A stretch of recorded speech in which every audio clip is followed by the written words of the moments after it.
गठबंधन फ्लॉप होगा। 14 में, 17 में, 19 में, 22 में गठबंधन बुरी तरह से प्रदेश की जनता ने नकार दिया है। अब ये जातिगत आधार पर चुनाव लड़ने की बात करते हैं कि जौनपुर में एक तरफा इस बार लोकसभा के चुनाव में प्रचंड बहुमत से कमल खिलेगा और उत्तर प्रदेश में 80 की 80 सीटें बीजेपी जीतेगी।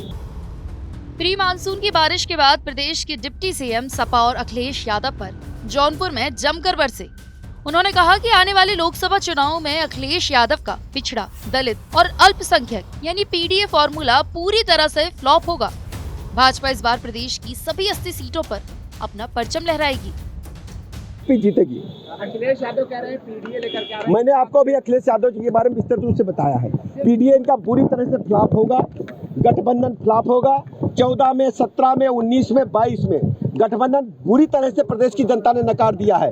सपा बसपा का गठबंधन हो चुका है, सपा कांग्रेस का हो चुका है। अब ये जातिगत आधार पर चुनाव लड़ने की बात करते हैं।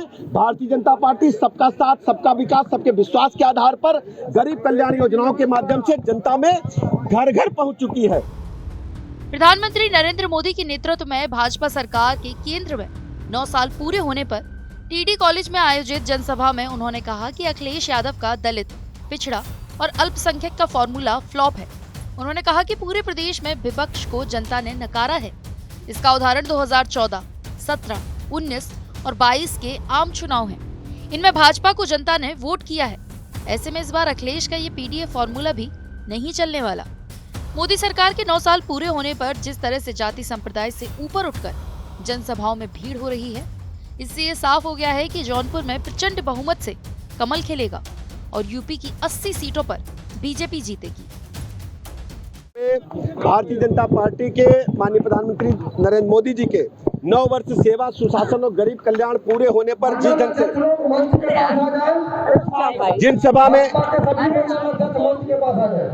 से जनसभा में जाति धर्म संप्रदाय से ऊपर उठ करके भीड़ उमड़ी है, मैं दावे के साथ कह सकता हूं कि जौनपुर में एक तरफा इस बार लोकसभा के चुनाव में प्रचंड बहुमत से कमल खिलेगा और उत्तर प्रदेश में 80 की 80 सीटें बीजेपी जीतेगी। मोदी जी हमारे पास एक करिश्माई नेता हैं जिनका भरोसा देश की प्रत्येक जनता करती है, जाति धर्म संप्रदाय से ऊपर उठकर। हम कह सकते हैं कि प्रदेश की 80 की 80 सीटें इस बार बीजेपी प्रचंड बहुमत से जीतेगी।